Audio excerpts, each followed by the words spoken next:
The preserve was protected humans, made it a training ground.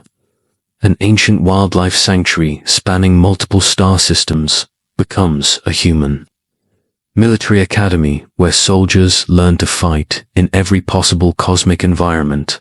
Upon placing her palm on the bioscanner, Captain Zara Thorne felt its familiar tingle, signaling the ancient Catharian technology to read her genetic signature. The huge viewport flashed to life. Raquel Canyon was visible.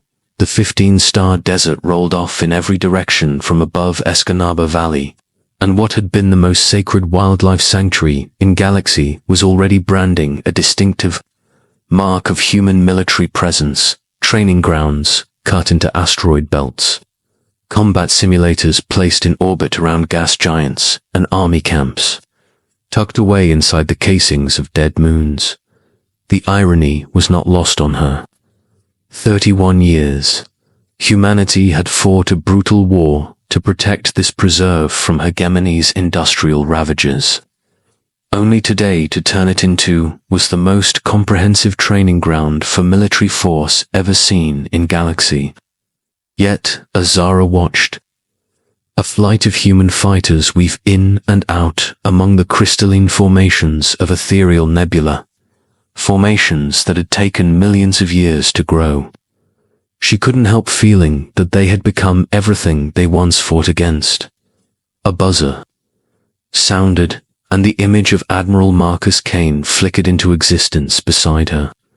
His weather-beaten face bore the trademark lines of someone carrying decision on their shoulders. Yet he looked even bleaker than she had ever seen him before in 8 years serving with Kane after the war's end. Zara had always been impressed by Kane's airstrike record. Before the war ended, he was one of the most successful, and yet here he stood. Captain Thorne, Kane's voice had an unusual weight in it over the quantum link. We have a situation. The High Command for Catharian Council has expressed a wish to meet with us immediately. Surprise was muted by the evident purpose of his words, so Zara did not ask any questions. But before she could even nod in acquiescence, there came another voice in her earpiece, saying that Cecil Blackley said he wanted to talk to her about something too.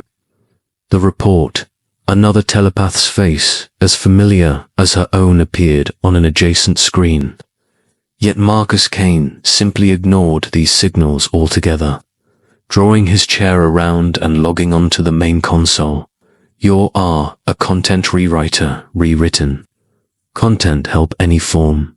Sentences rearrange, or words to change and rearrange can be made. The rewritten article should still keep the same meaning. In order words, it will not be likely understood by request for any sort of grammar correction. Process is performed by bot. 68% and human option are both available equally if necessary, at no additional charge. First done at the close of their service day, placed after a /marks period. When writing out instructions, because me other web pages did them this way too. He waved across to the viewport, where a handful of Academy cadets now carried out zero-G combat exercises, with some on their Petries. Bright bioluminescent space whales, so old they remembered the birth of stars. Every environment in this preserve is a potential battlefield. Every ecosystem teaches our troops how to live on terrain which would kill ordinary people. We're not trashing this place, Zara. We're guaranteeing it a future. Yet, as Zara watched the space whales scatter under fire from the cadets' plasma rifles, their songs of distress reverberating outward through hyperspace, she wondered if Kane was speaking to her, or merely trying to reassure himself. The Catharian Council chambers existed in a pocket between dimensions, reachable only via the ancient transport rings that scattered untouched through the preserve.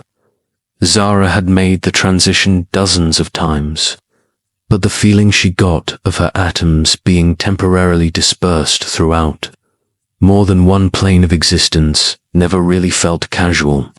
She materialized on a platform of starlight, surrounded by forms so ethereal the beings were older than galaxies.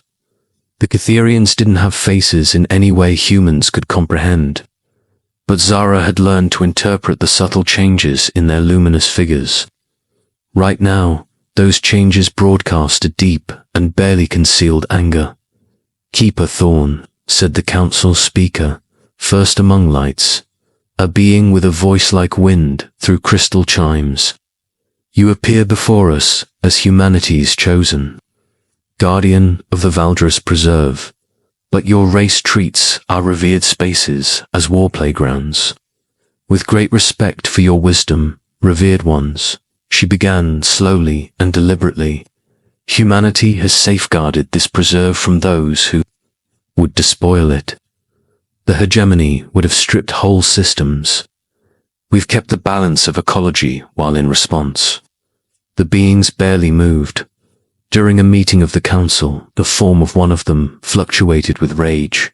It said, "When teaching your youngsters to winnow life from among the song crystals of Whisperwind, when cement their war machines into the flesh and stone of Peacekeeper's Rest, when your soldiers inadvertently turn the Sun Phoenix migration routes into assault courses, yet the accusations hurt because they were true."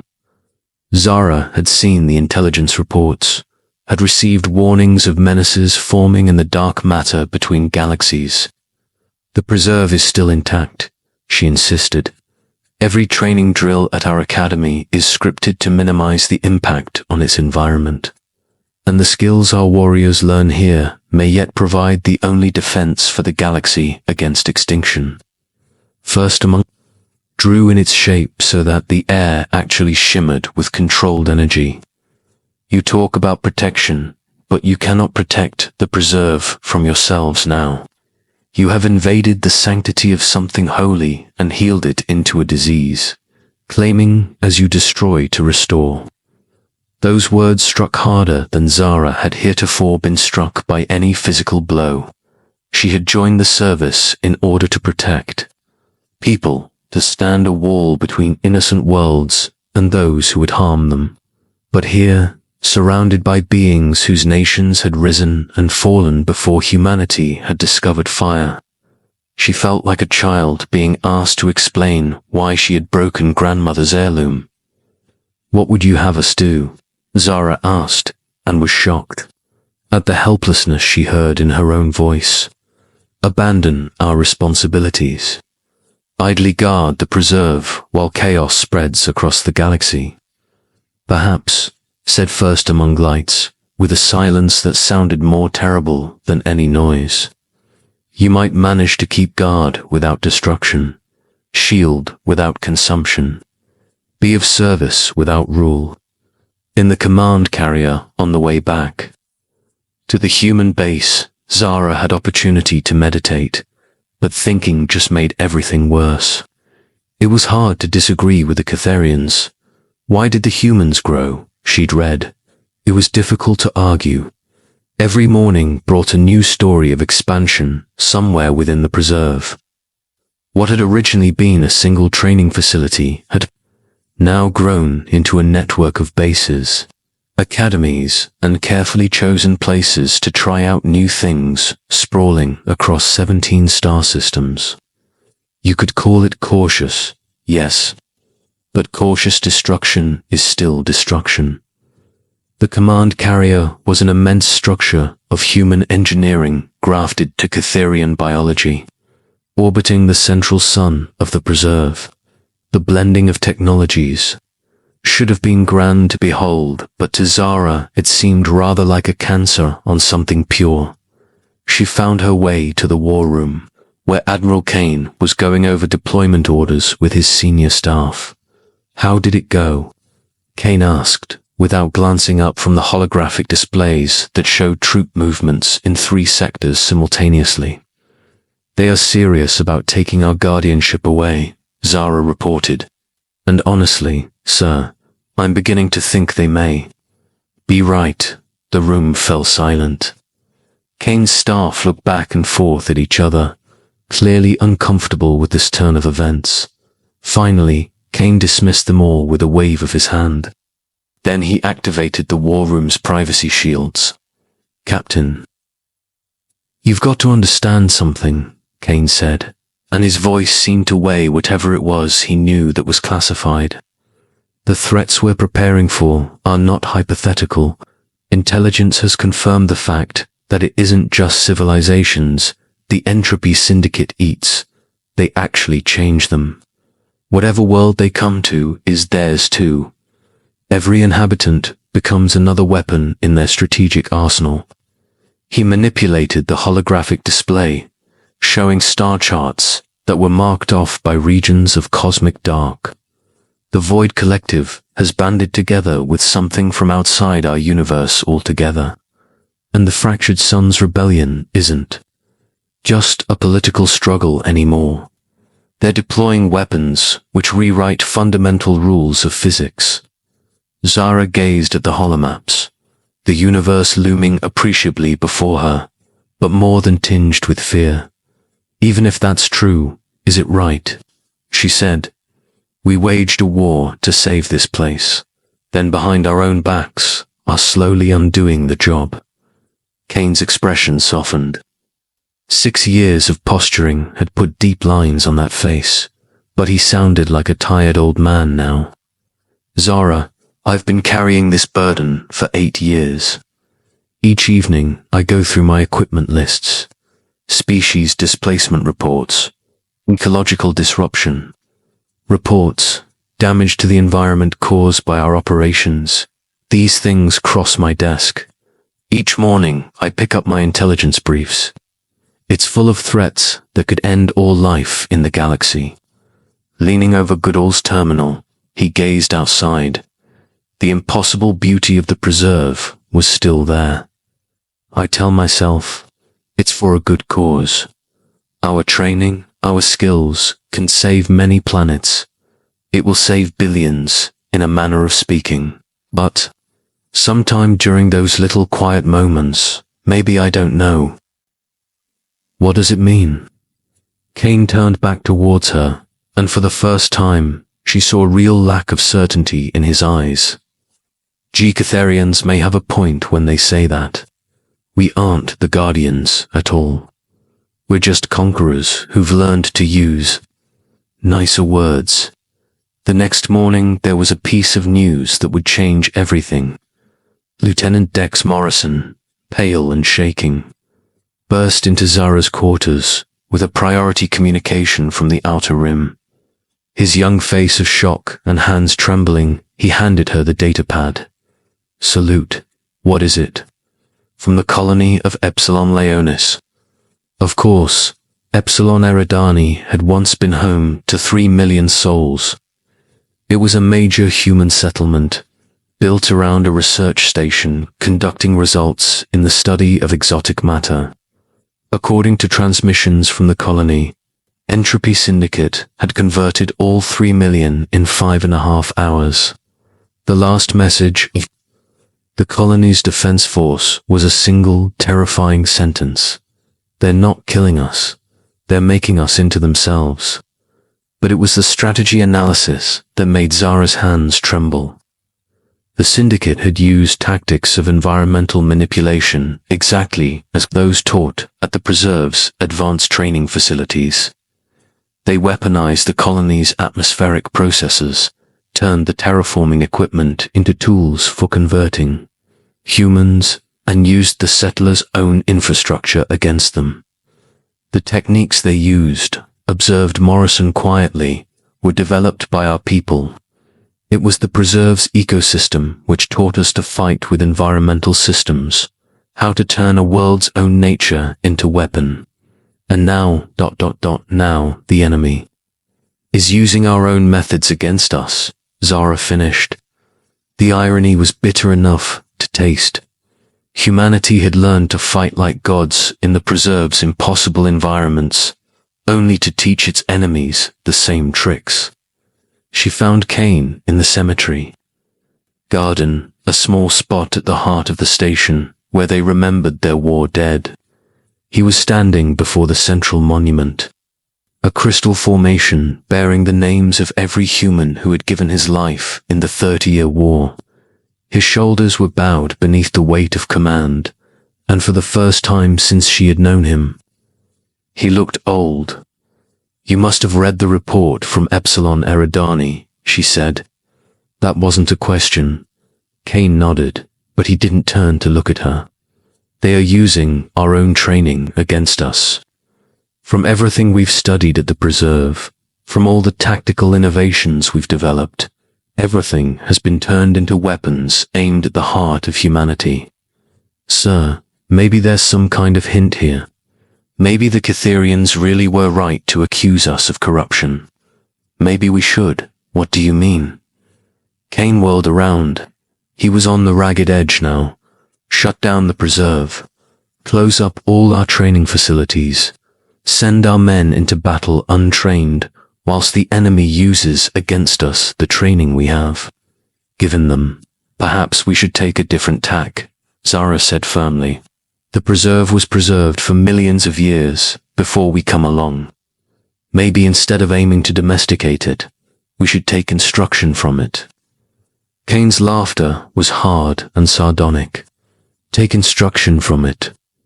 Zara, we've been taking instruction from it for 8 years now. We learned how to fight in zero gravity during training with space whales. We learned adaptation to the environment from living in the crystal forests. We learned manipulation of dimensions NTLY studying the Catherians themselves. And that learning has made us the most lethal fighting force in the galaxy." "But that's not preservation," Zara interjected, surprised by the strength in her own voice. "That's firepower, just bedecked for sophistication. The Preserve wasn't meant to teach us how to fight better. It was meant to teach us how to live better." Her words hung between them, unexpectedly heavy. Kane looked at her for a long time, then fell back onto one of the crystal benches in the garden. "When the war ended 8 years ago and the offered us guardianship," he said quietly, "I thought we'd won something pure. I thought we'd earned the right to defend something beautiful. But somewhere along the way, protection turned into preparation training, and then it became this." He pointed off through the viewport, where human warships passed formations of crystalline creatures whose songs had once guided lost travelers home. "The disasters are undeniable, Zara. The enemy is using our own methods against us, and every day we don't prepare, we are that much nearer to humanity's extinction. Maybe becoming a species which destroys everything it touches is the absolute worst for us," Zara whispered. Kane looked at her. War lay concealed in the core of his eyes. "You're talking about throwing away all the sacrifices that we made, and everything that we built. I'm talking about remembering why we built it." Zara sat next to him on the crystal bench. The stone was warm. She felt that it had a kind of life inside her which she could not understand. "We didn't fight the enemy to gain control of the Preserve. We fought to keep it free." During the next few days they were swamped with reports, meetings, and increasingly desperate military conferences. The Entropy Syndicate had swallowed up yet 2 more colonies, both times using preservation training tactics. The Void Collective had begun experimenting on dimensional war techniques copied from those taught in the Whisperwind sector. Even the Fractured Suns, rebels, with living systems weapons based on the Preserve's environments in hand, had started to deploy bioweapons. Humanity's greatest military achievement now became a formula for their doom. Zara found herself spending more and more time on the observation decks, watching the Preserve's natural rhythms continue despite the military infrastructure like a cancer throughout its systems.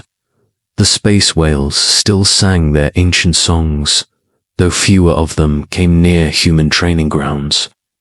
The crystal forests still rang harmonious frequencies, though often this sound was drowned out by weapons testing.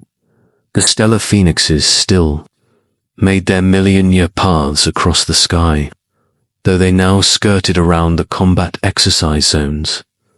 Life adapted, and adapted splendidly, but adaptation wasn't quite the same thing as thriving. 7 days after the disaster at Epsilon Eridani, Zara made a decision that would save humanity's soul or destroy its future. She requested an interview with Admiral Kane in private, and told him she was resigning her commission. Kane's response was everything she'd anticipated, and worse still. "You can't be serious. At a time when humanity faces its most critical crisis, you're thinking of abandoning ship."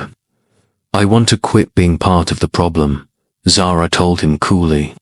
"Every day I stay and serve is a day when I'm bent on turning what should be holy ground for a machine gun factory.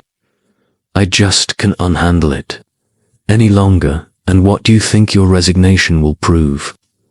Kane's voice was full of pointed anger and fear. "Do you believe the Catharians will be impressed into surrender by your gesture? Do you expect that all of a sudden our enemies will cease using our own methods against us? We're supposed to be defending something," Zara answered. "We're supposed to be defending something more than human lives, or human planets. It's the knowledge that there's something in this universe worth preserving just because it's beautiful, worth defending just because it's unique, worth saving just because it's there." Kane got to his feet and walked over to the window, with hands clasped behind his back in the easy stance of parade rest that had become second nature to him after years of military service. "Zara, I understand your feelings," he said, "but feelings don't make enemy fleets turn away. Moral clarity doesn't prevent colonies from being converted to the enemy, and good intentions don't win wars. Maybe winning wars isn't the point any longer," Zara said quietly. "Maybe the point is remembering what we're meant to be protecting." Silence stretched out between them for long minutes. Outside the window, a knot of human cadets were running through atmospheric insertion exercises, careening through the nebular formation of the preserve with the kind of skill and precision that could only come from years spent learning to live. Within the cosmic ecosystems, it was skilled, it was efficient, and looking at it, Zarav couldn't help salting with tears. "The Catharians want to talk to you," Kane said after a time. "Tomorrow. It's the last chance they're giving us to make amends with humanity." "What kind of amends?" He did not smile at all. "They said they want us to choose.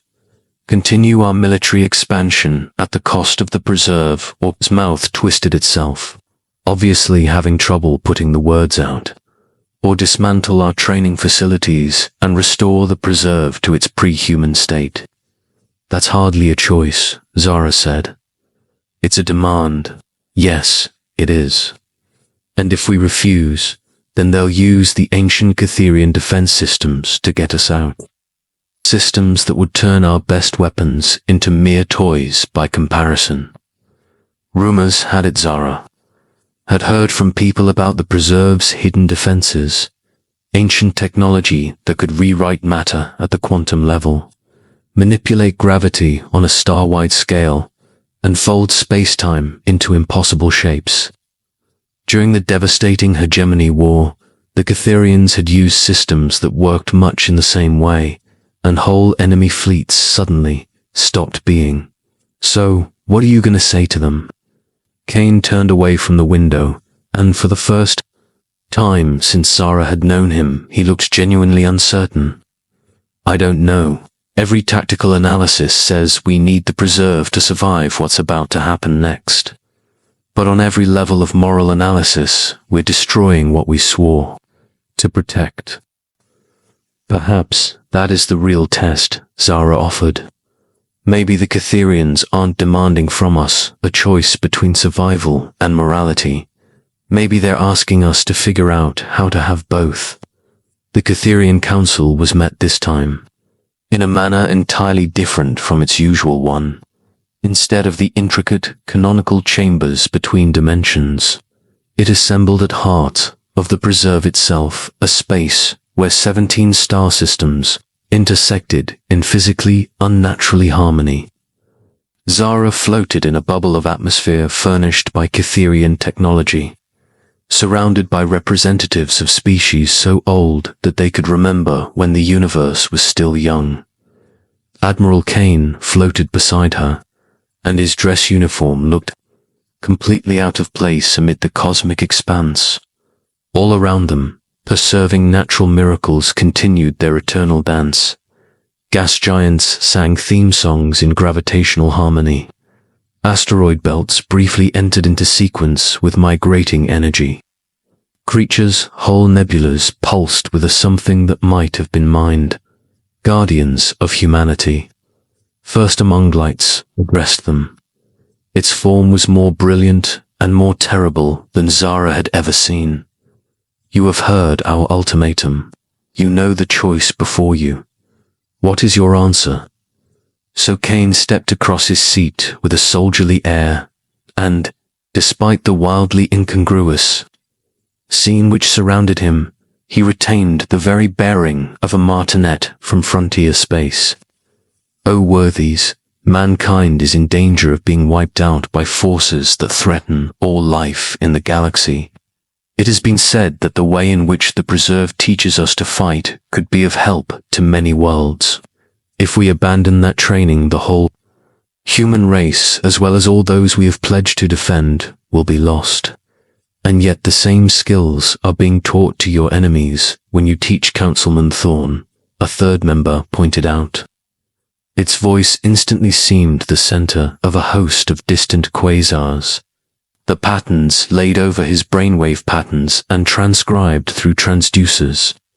There is no technique you have mastered that will not be turned into a weapon directed against innocent civilians.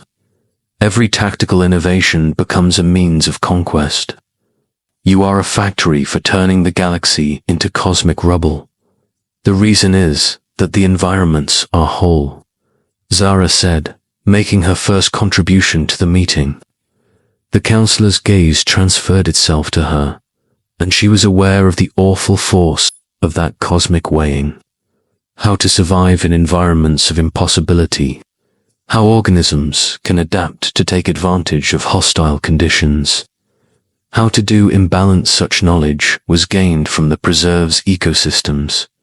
But we only learned these methods in part. Kane looked at her, apparently curious as to where she was going with this. She wasn't sure herself. After all, life is more than simply holding on, she said, her volume and manner of speech increasing. It is balance, harmony, coexistence. We learned to develop from these environments, but never how to put something back. We never learned how to become a part of, rather than just taking advantage of the ecosystem. First Gaipenchef had moved nearer and was giving her his full attention. Proceed, Guardian Thorne. What would happen, Zara said. The idea was unfolding as she spoke. If we changed our approach, what if, instead of instructing troops to seize an environment, we adopted it instead? What if we taught defense rather than offense, cooperation rather than conquest? Kane frowned slightly. You can have all the good intentions in the world, Zara, but they won't get the better of the enemy's weapons. Philosophy doesn't win the battle. Don't you think it does? Zara gave a smirk before turning her eyes to the Cytherian Council of Elders. Elders with great and precious blood. How did your civilization continue unbroken for millions of years? How could you construct a great empire that lasted longer than most stars? It was not by having more advanced weapons or could stronger tactics into place. It was through coming to understand things. It was because you people merged with something mightier than yourselves. The members of the council communicated in ways beyond human perception. When it replied, Their collective voice was so rich with harmonics that Zara's bones trembled. Your plan is to change your tactics from conquest to mixing with other life forms, First Among Lights said. You will teach your warriors to synthesize the environment instead of destroying it, to protect by becoming part of that which they guard. Yes, Zara said, though she was making up as she went along. We don't train soldiers to use the preserve's ecosystems, but rather to meld with them. We don't simply employ space whales as obstacles to negotiate. Instead, we learn their language and move in time with their migrations. We don't drill down through the crystal forests, but rather become part of their songs and harmonize with them. Kane looked at her as if she had gone crazy. Zara, what you're saying is that everything which makes us a war-winning military has to be discarded. You are talking about turning soldiers into something I don't even know. Something new, she said sharply. Protectors who preserve instead of destroy. Warriors who nourish the things they defend instead of wearing them out. The council fell silent for long minutes that felt like hours. The preserve continued its timeless dance around them, star systems moving in patterns laid down long before human civilization existed. At last, First Among Lights spoke. We are very interested in this, Guardian Thorn said. But great things are said more easily than they are done. How will you prove to us that humanity has put itself on this new path? Zara drew a deep breath. She knew her next sentence would determine whether there was any hope of ever making peace with the preserve. Just give us 1 year. We'll be back in camp anyway. We can take our forms of training right down to the ground and start over. No conquest, that's the old way. Symbiosis is what everybody learns now. Instead of exploitation, we will learn cooperation. And if we can't prove this method effective against the threats of the galaxy, we'll voluntarily give up the preserve. Yet again, and if you do not succeed, another council member asked. But while you are changing to live in concordance with nature, the enemy continues to use its own methods against you. Then we will have died, knowing that we truly believed what we said we did, Zara said quietly. We shall be called protectors, not as conquerors hiding behind that good rich mask. Kane edged closer to her in his floating couch, his voice dropping to an urgent whisper. But Zara, you're risking the survival of our whole species. What you're suggesting, nobody's ever tried it in actual combat before. We don't even know whether it can work. Asterisk, asterisk, asterisk, but we have the solution. Let me go fetch it. She said warily back to him. We know that everything we invent for use in battle eventually becomes a weapon turned accidentally upon innocent life. Time for a plan which is not soaked away in failure. At last, the heartbeat of men found pause. The Catherian Council is a deep collective, and that process took near forever to complete. Floating on the cosmic winds, Zara tried to get in tune with this preserve's natural order, watching its patterns and trying to see human warriors move. Along the same lines as wit, those movements italicized rather than changing them entirely. It seemed to be futile and too optimistic romantically. It seemed more than anything else the one path that would not end, with mankind being transformed back into everything they had once fought against. Very well, First Among Lights said. At last, humanity has 1 year to prove this new approach. But remember, Guardian Thorn, it is not just a test of military effectiveness. It is a test to see whether your species can go beyond being destroyers. And if we fail, Kane asked, then you lose more than guardianship of the preserve, the council pointed out, its finality making even stars dim. You lose your place among civilized species. You will exist in darkness alone. The year that followed was the most difficult of Zara's career in the military and the most rewarding experience she ever had in her life.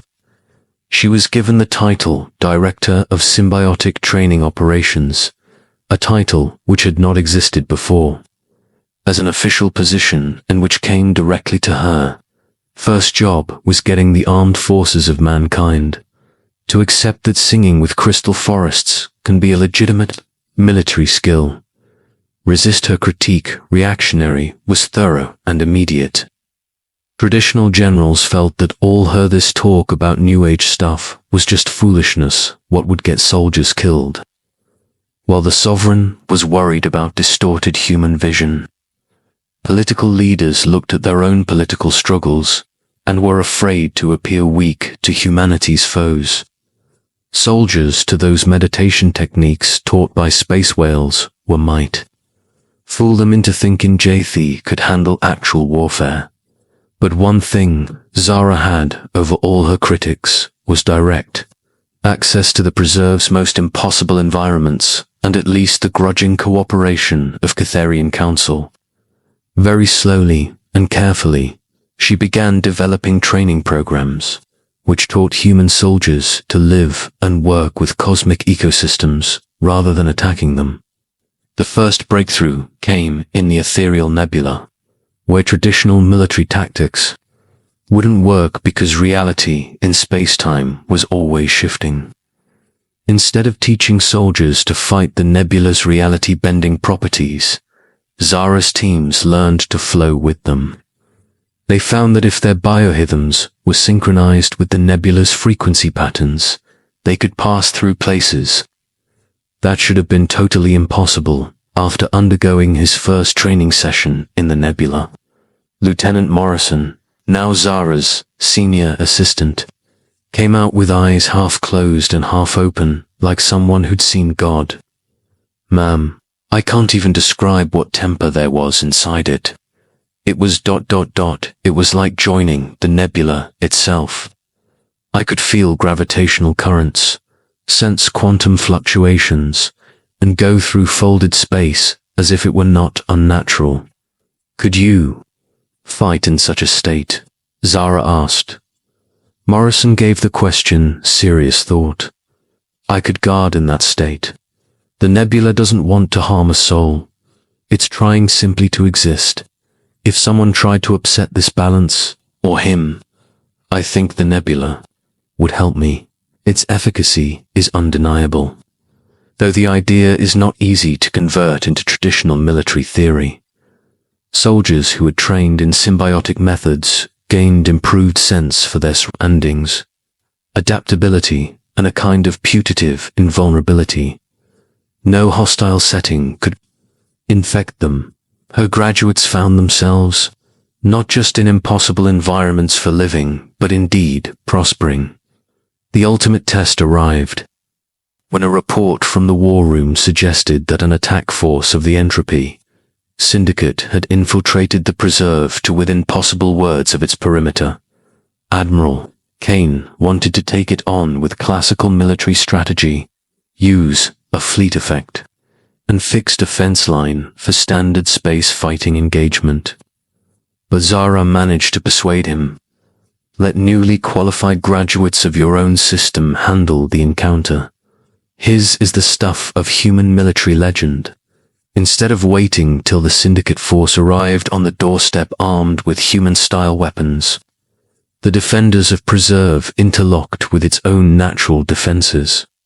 They routed migrations of energy creatures onto enemy ships, participated in gravitational singularities until they gained unattainable honors for tactic reality, and worked with whales in space to give sonar interference that left the entire Syndicate force floundering blind but bewildered. The enemy was not extinguished, but digested. The Preserve's own ecosystems, working together with human defenders, converted those Syndicate ships into inert matter and freed from bondage spirit beings that they contained.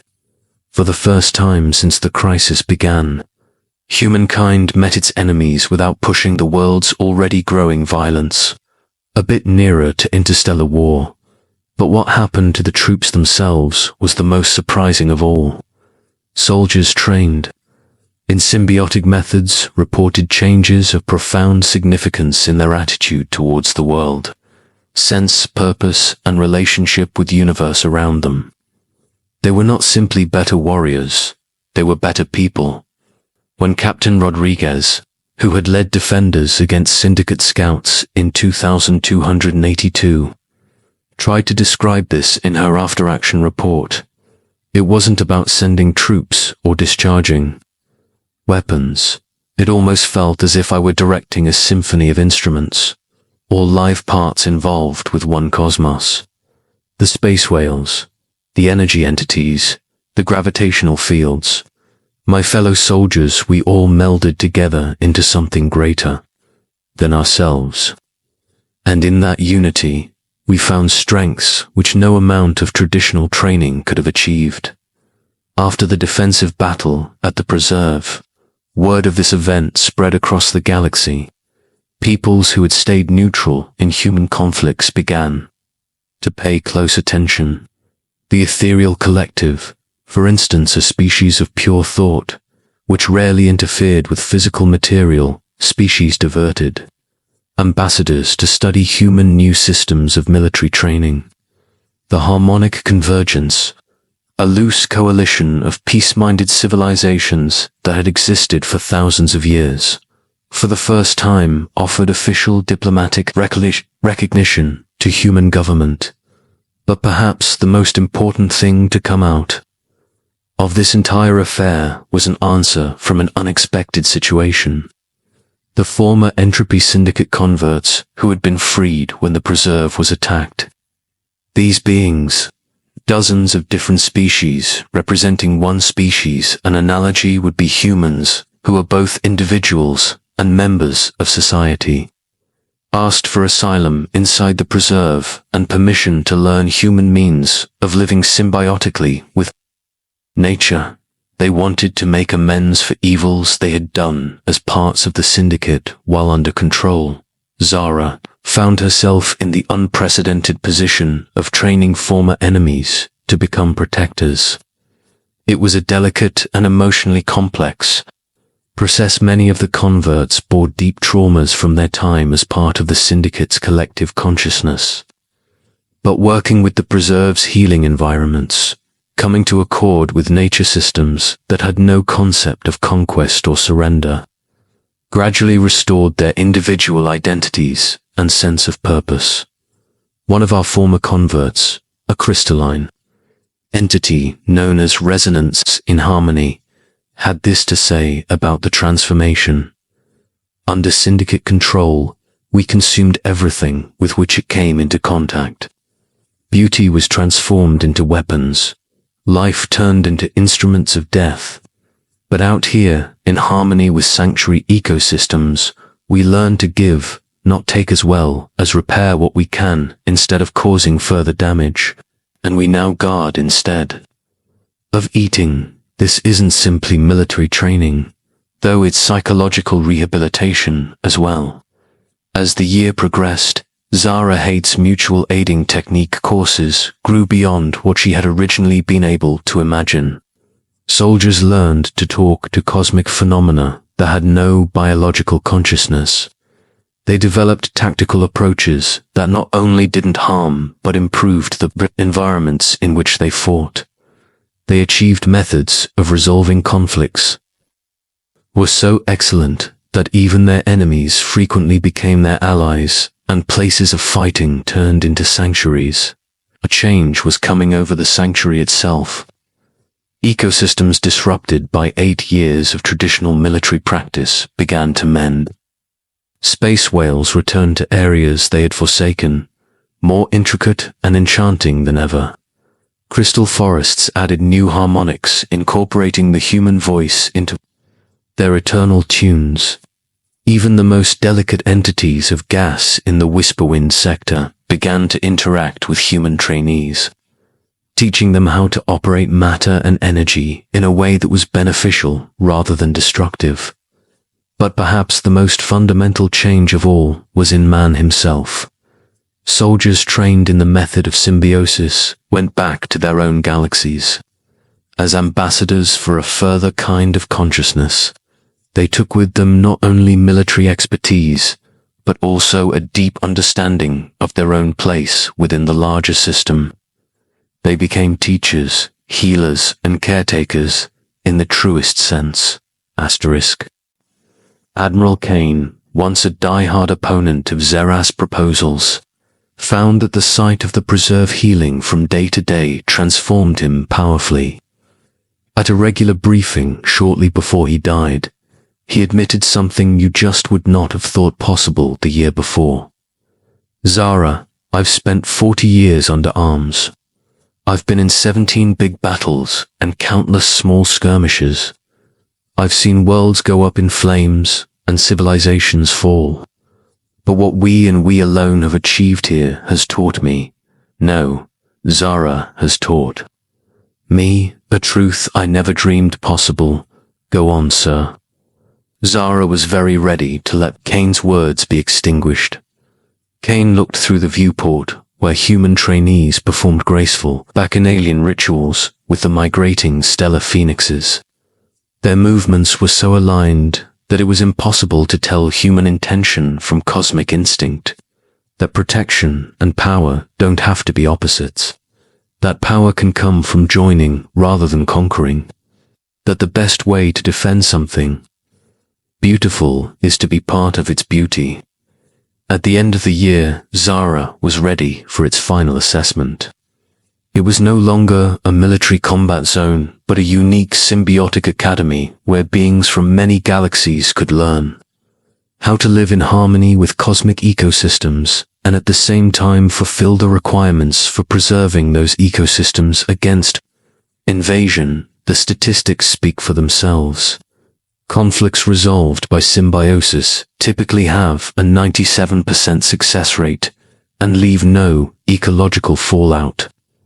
This method of training soldiers results in enhanced physical and mental health, improved decision-making under pressure, and significantly lower post-traumatic stress rates for generations to come. But the most significant fact is that where former foes have been retrained into symbiotic modes, there are now virtually no commonplace acts of presentment recorded. But Zara knew the Council would test humanity against more than mere statistics. They would test for something deeper, some sign that man had really grown out of his destructive ways.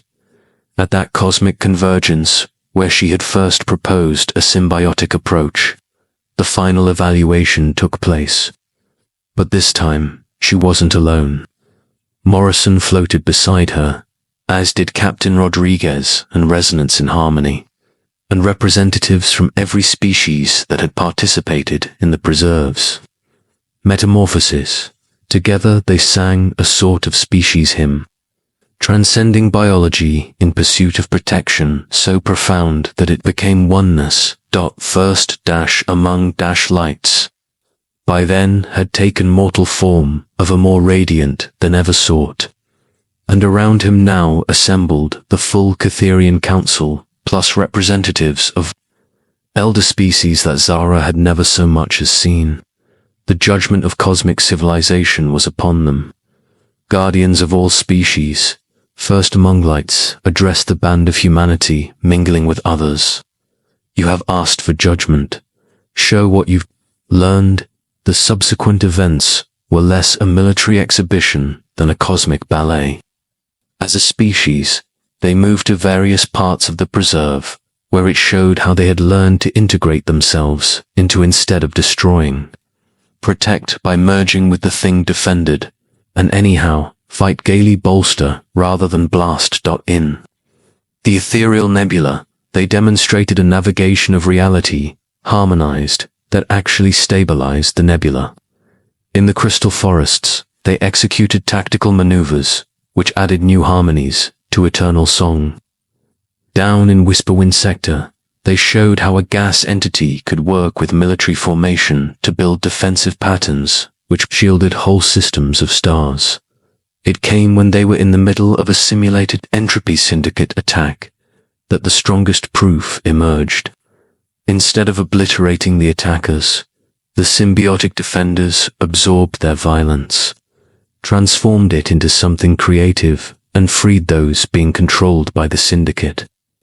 All former enemies at once joined battle formation after their new members' unique skills, defensive, have preserved the Catharian Council, seemed to hold a hushed consultation with their harmonic pulsing silhouettes. Around them, the preserve went about its normal rhythms, but Zara sensed that something was not right.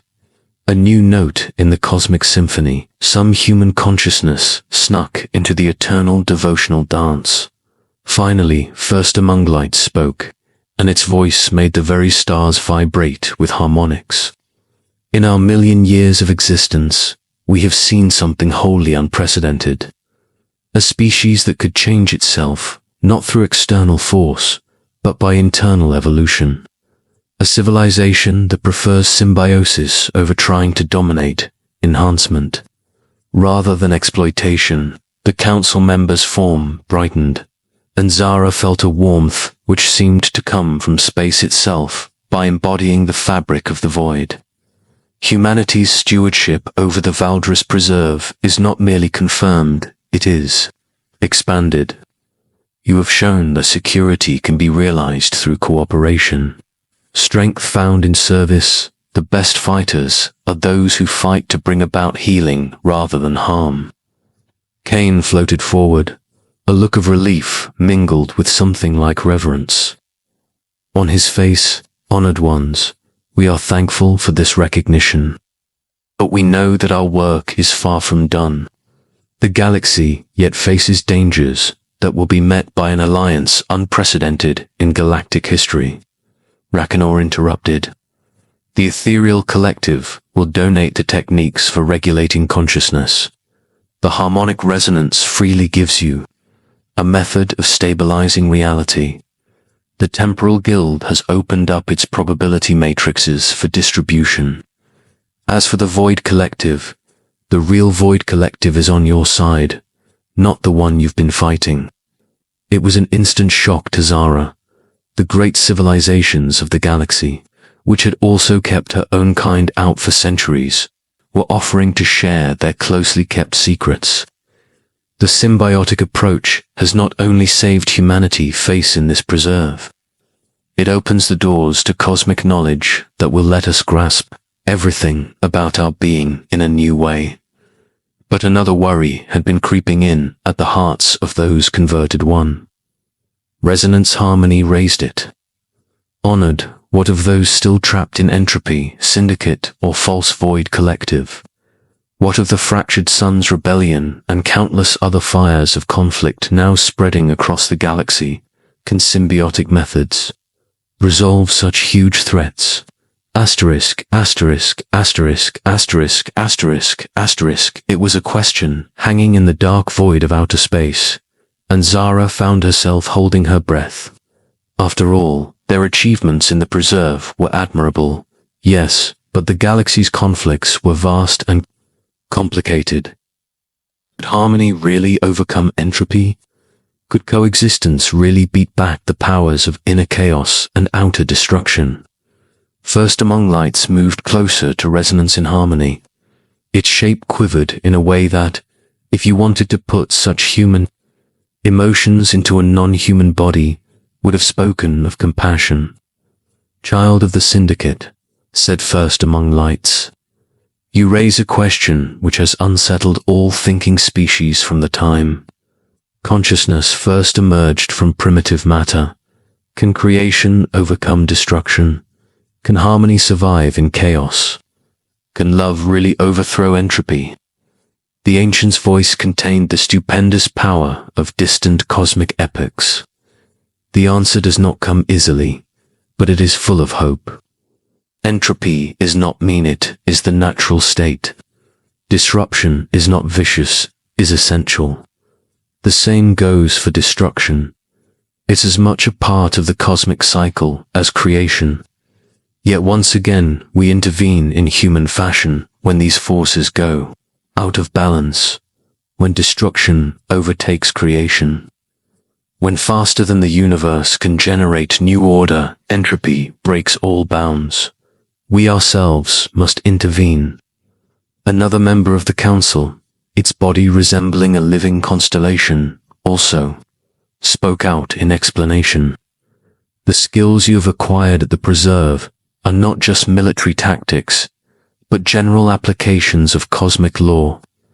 By now, that principle entropy, don't try to resist work against nature, and you'll find you can guide turbidity towards creative ends rather than destructive ones. Throughout the evaluation, Morrison had remained silent. Finally, now he spoke out. Are you trying to tell me that the damage done to the galaxy can actually be healed? That we can convert the Syndicate's corruption, turning it back again into what the Void Collective should originally have been? That the Fractured Sun's rebellion can be resolved? We are trying to say, First Among Lights replied, you have made the instruments for doing so. But it is more than just a job of military force that you face now. You will be required to completely change how conscious beings relate themselves to existence itself. The subsequent conversation went on to challenge everything Zara thought about war, peace, and cosmic humans' place in the universe. The Catherian Council made the stunning assertion that not only were the present conflicts within the galaxy not separate problems, demanding separate solutions, they were symptoms of a deeper imbalance within the cosmic ecosystem. The entropy, Syndicate's insatiable greed, the false universe of the Void's power to warp reality. The Fractured Sun's refusal to accept universal order all were merely different forms of the same fundamental disease. Asterisk, asterisk, asterisk, asterisk. Consciousness without harmony grows to be cancerous, said the head astronomer. Intelligence without empathy turns aggressive.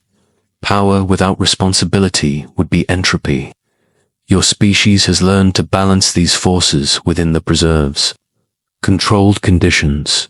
But you must now take that balance to a galaxy that has forgotten how of decorum its natural state. The magnitude of the task before her was overwhelming. Zara wondered if they were being set up for something that represented failure on a galactic scale. Then she remembered space whales singing in harmony with human voices, the crystal forests, growing new melodies, and former Syndicate converts learning to heal instead of harm. If transformation could be achieved at this level, perhaps it was possible wherever life we shall evolve, transform ourselves and purify our systems. What exactly are you asking us to do? She asked. Become gardeners of consciousness. The constellation replied. Teach other species what you have learned here. Show them how conflict becomes cooperation and destructive energy turns creative force. Give birth to new weapons that strengthen rather than weaken the user. Kane's military mind immediately set to calculating logistics. The preserve is such a facility to train only so many beings at once. To impact the entire galactic community, we would have to spread our activities far and wide throughout civilized space.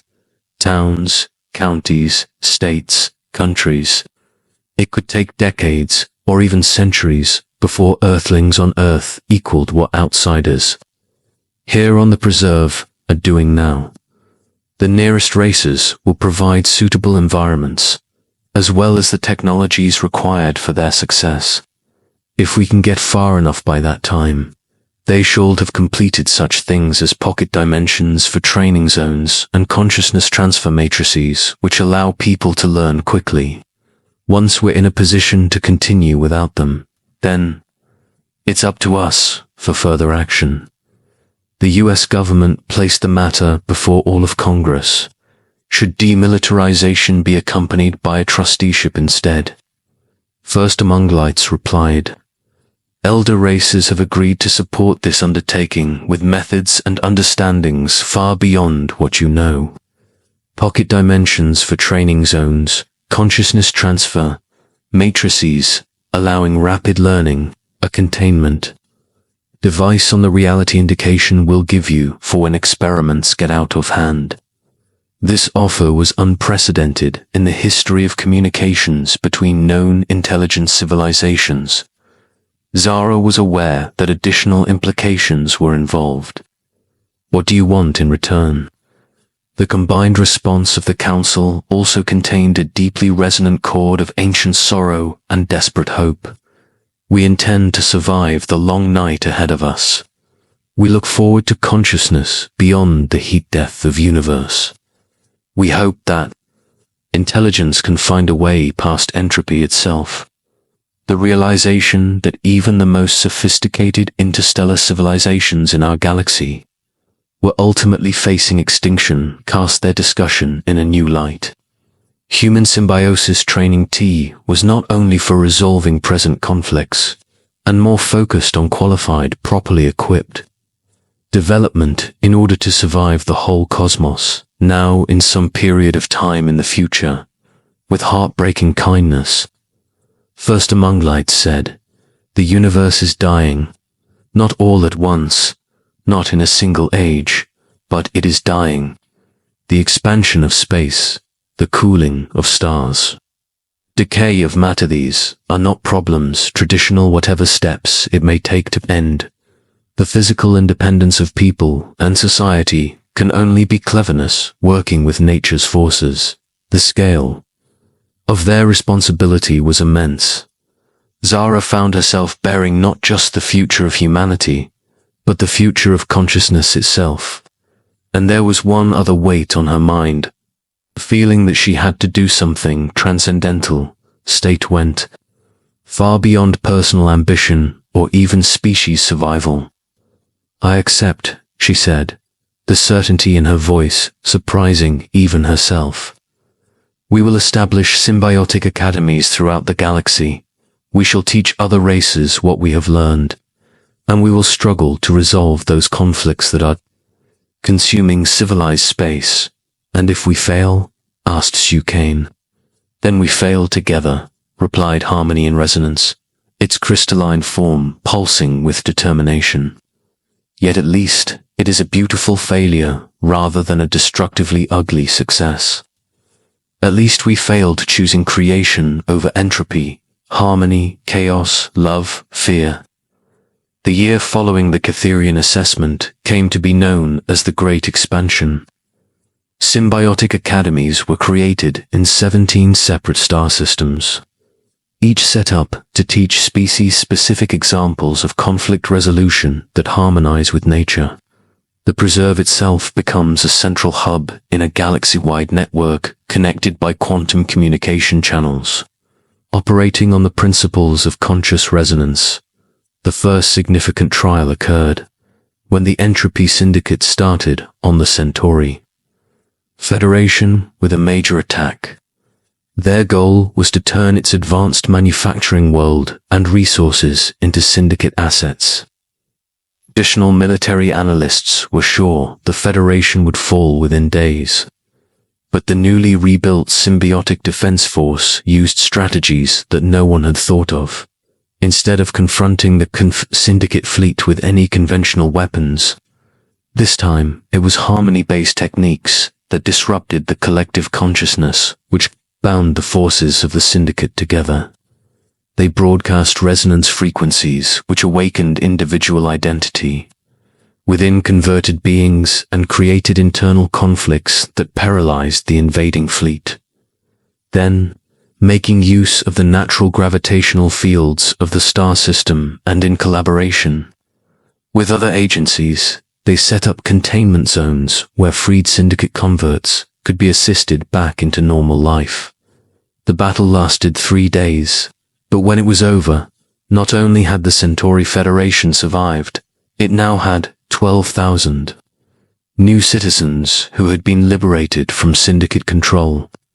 The converted worlds remained unscathed, and the Federation's defense capabilities had been strengthened by their cooperation with cosmos-wide powers beyond their imagination. Word of the Centauri victory spread throughout the galaxy, attracting attention from species that had never before shown interest in human affairs. The quantum collective, entities which existed in probability space as pure mathematics, offered to teach reality calculation techniques to talented students.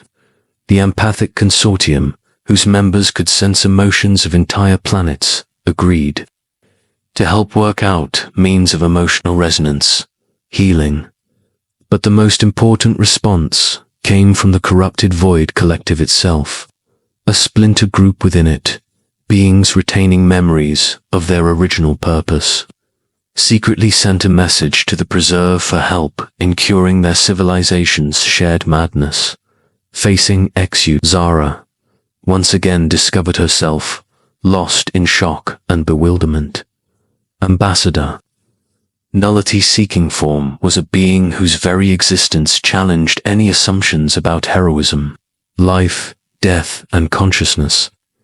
It constantly shifted shape, neither reflecting light nor generating sound, but when it spoke, its voice brought sinister layers of sickly hope.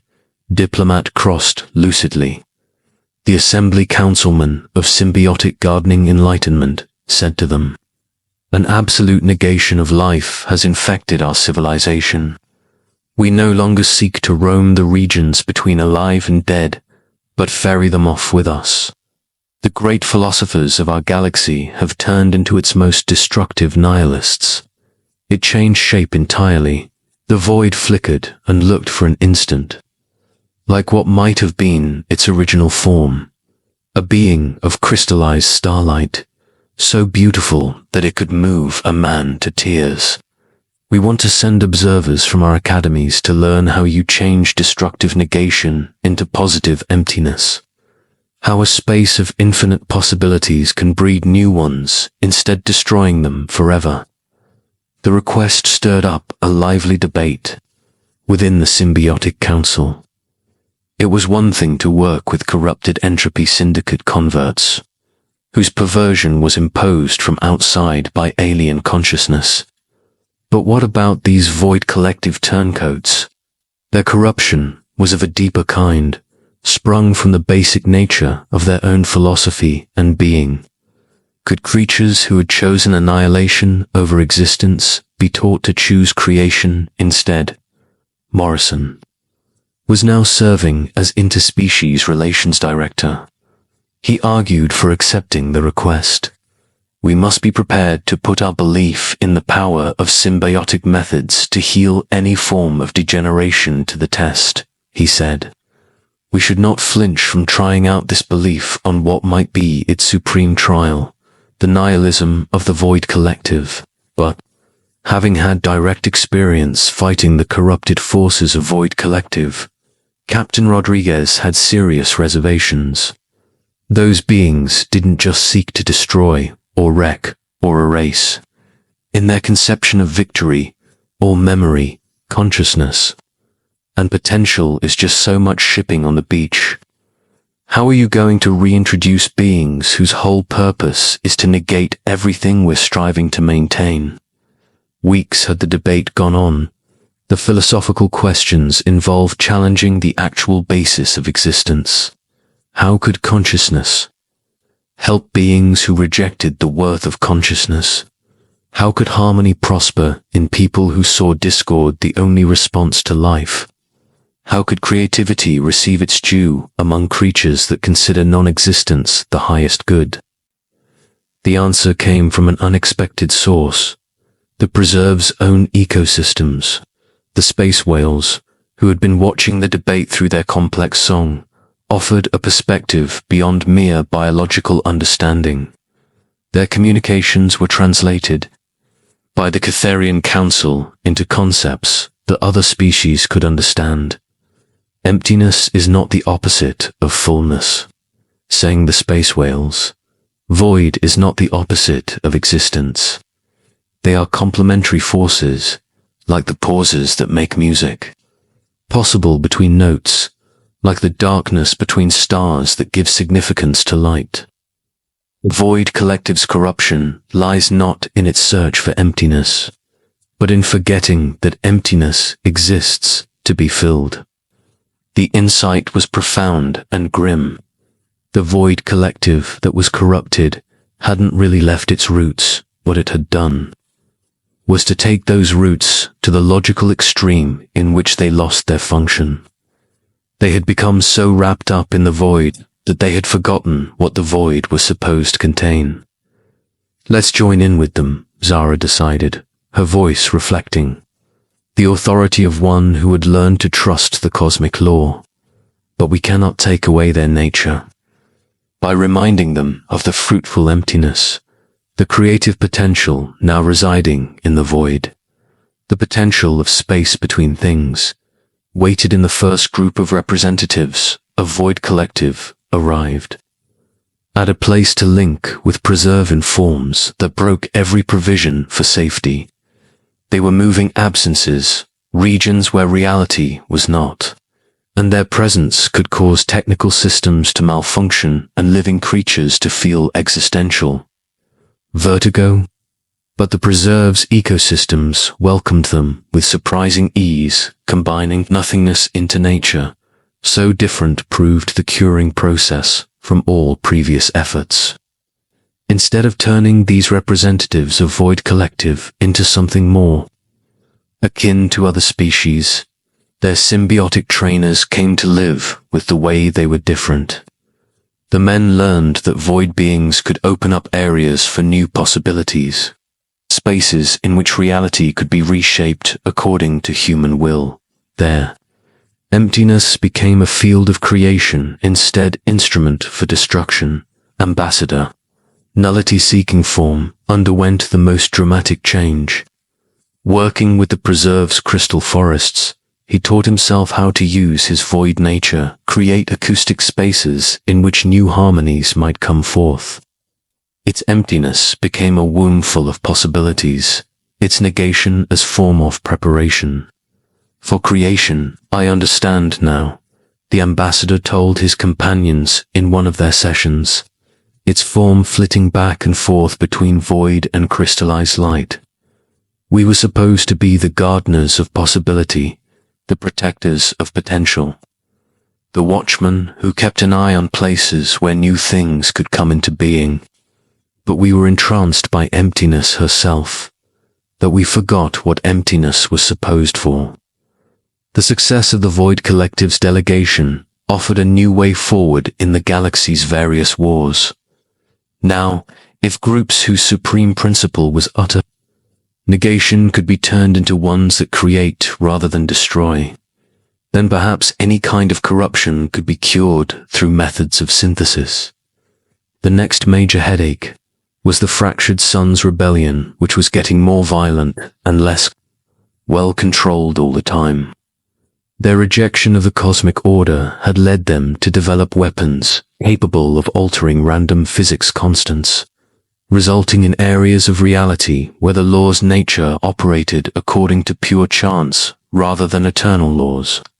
At this point, matter and energy became unimportant distinctions. But instead of meeting chaos with order, the symbiotic forces discovered how to work within randomness itself. They found that like nothingness, chaos was not intrinsically evil. It was a source of novelty and possibility. It could create new forms and give rise to new species. If they learned to surf the waves of randomness instead of being engulfed by them, then these chaotic forces might be guided towards constructive rather than destructive ends. The breakthrough came during the Battle of Probability Prime, where the fractured suns had made a reality storm that threatened to change a whole star system into chaos. Instead of trying to impose a pattern of order upon the chaos, the symbiotic defenders had learned how to take chance by hand and dance it, turn its unpredictable nature into tactical resources which no one strategy could anticipate. The contest became one of cosmic improvisation, with each side constantly adjusting its strategy to suit the changing facts of life.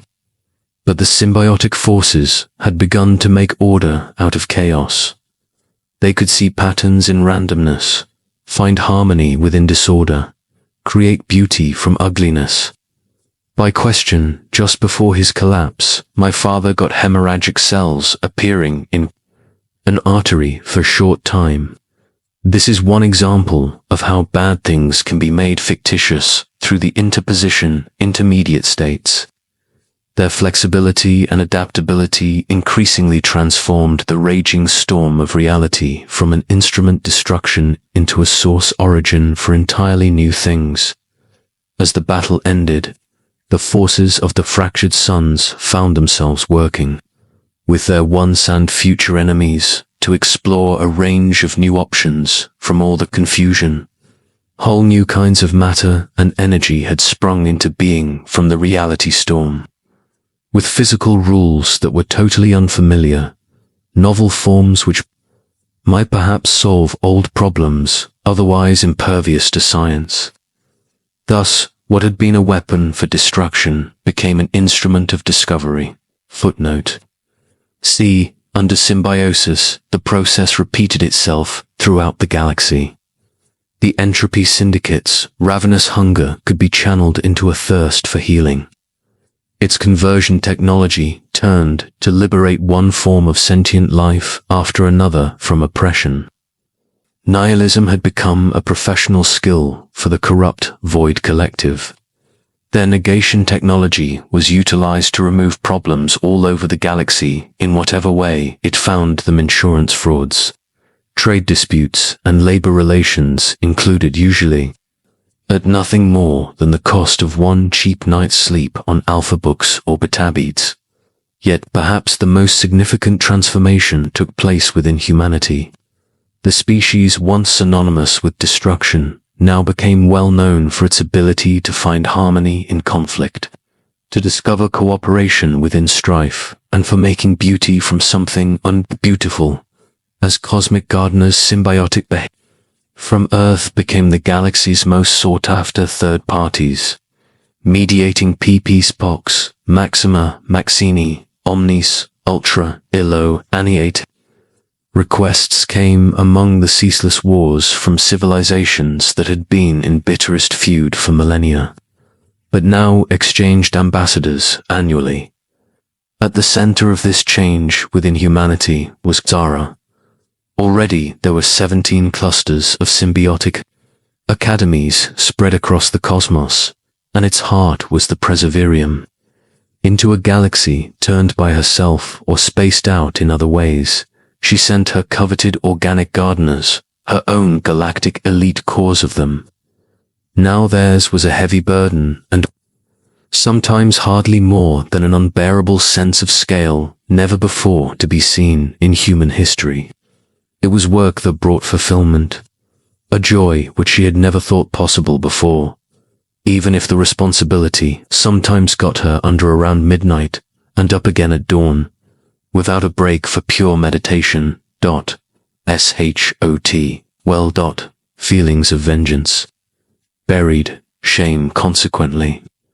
The entire vibe of society changed drastically as workers' lives recast themselves in form and meaning with a thoroughgoing transformation that spread right down to the molecular level.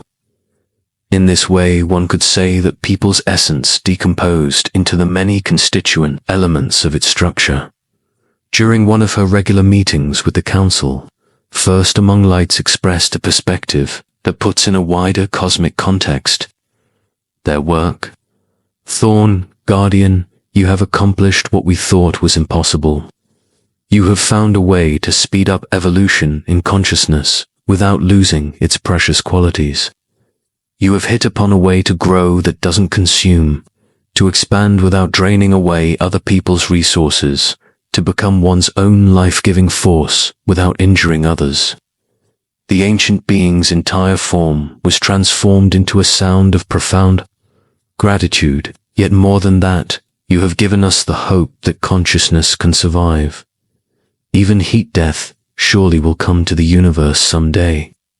If beings can learn to make harmony from chaos, order out of chance, life, free void, then perhaps even the limitations imposed by matter might be transcended. As Zara floated in the cosmic vastness, among the utterly impossible lushness of the preserve and vivid proofs that change was possible, she saw their work stretching out ahead. The immediate conflicts of an entire galaxy were being neatly wrapped up, so much knitting on one of life's grand pieces. But the greater challenge, preparing consciousness for transcension into cosmic forms, would require together effort that spanned eons past and future. But they had made a beginning. They had learned how to protect by joining with instead of conquering, how to defend by healing rather than hurting, how to create through fighting rather than destroy. And, in so learning those lessons, they had found something that would echo across all time, as long as consciousness lasts. The greatest force in the universe is love, creation, and harmony among reverent creatures, as distinct from hatred, annihilation, or chaos. The tranquility, and, in a larger sense, life itself, reigned throughout entire preserve. Space whales contributed their age-old songs to this symphony of nature. Crystal forests formed the bass tones for it. The whisperwind sector's gas clouds lent frequencies which could affect structures in reality directly. Asterisk, asterisk, asterisk. And in the middle of mankind had finally found its calling, never to be conquerors, but always gardeners, recultivators, and preservers of consciousness. Nay, even more than this, we ourselves are some inkling that out there somewhere existence can make itself over by the 1000th time, forever spinning a design too beautiful for any single mind to grasp, but are easily within reach of all loving hearts.